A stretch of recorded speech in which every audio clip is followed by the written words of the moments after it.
Hi, everybody. So, describing a work of art or a piece of visual culture might seem laughably easy or simple. You just list its features, right? But in fact, a description, or at least a thoughtful description, is a result of a number of choices and decisions. For example, which features need mentioning at the outset, and which are less important? And how exactly to describe that color used, or that texture, or a figure's expression, or the tonal effect of a work.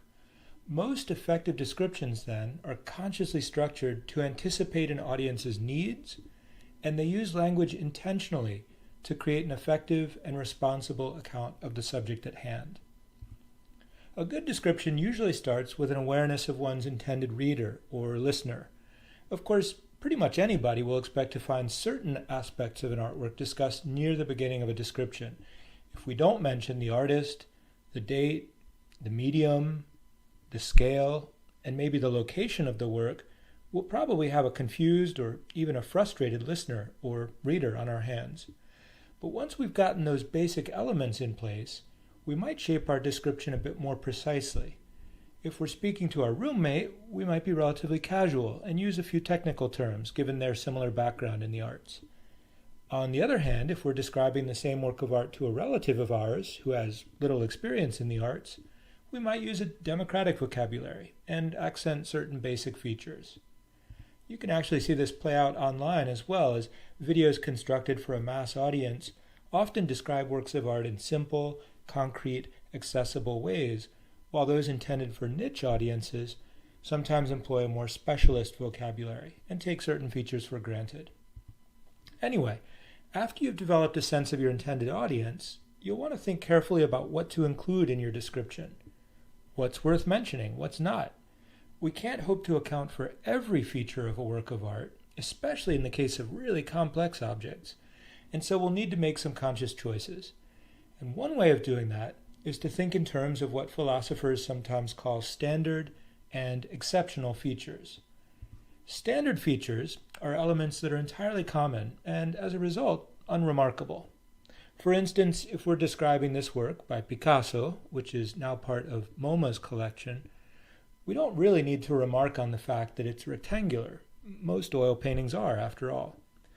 Likewise, we probably don't need to emphasize the fact that the boy has hair on his head. After all, most boys do. These are standard features, in other words, and we can more or less take them for granted.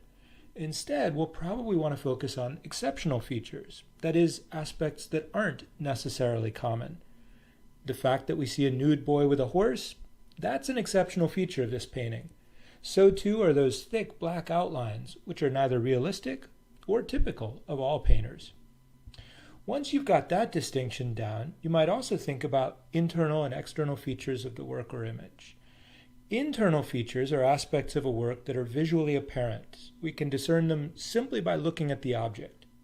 So, for example, if we're describing the memorable "can't help myself," viewed here, we might refer to the scale and to the motions of the robotic arm, or the translucency of the plexiglass enclosure, or the color of the viscous fluid that pools at the base of the work. These are all internal features. They're part of the work.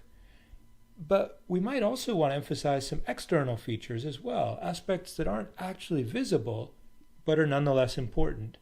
For instance, this work was conceived and designed by the Chinese artists Sun Yuan and Peng Yu, and was made in 2016.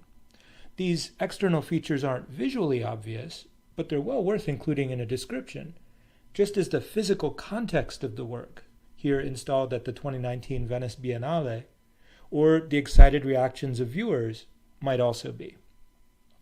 After you've thought closely about what you want to include in your description, then, you might think as well about the effect you want to achieve. What do you want your reader or listener to take away from your description? And how will you make it compelling or interesting? Here it's worth giving special attention to your opening and your closing sentences, for they'll often have the most profound influence.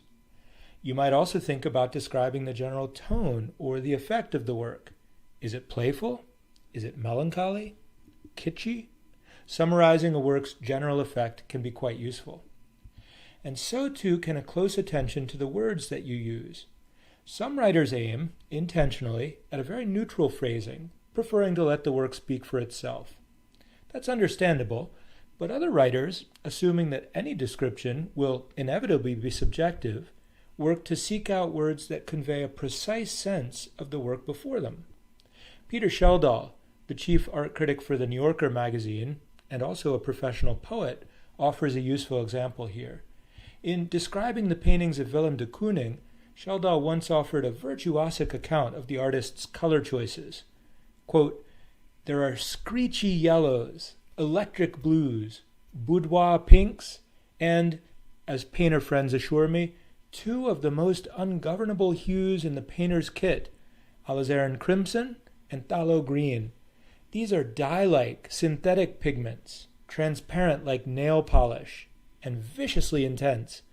They affect other colors the way garbage cans kicked downstairs would affect chamber music." Certainly, Sheldahl's description here is far from neutral or objective, but his thoughtful word choices give us a powerful sense of how he, at least, saw the painting. In the end, then, there's never one single correct description of any work of art or visual culture. Descriptions, though, done well, reflect the perceived interests and needs of the reader and listener, and they give a sense of the describer's reactions.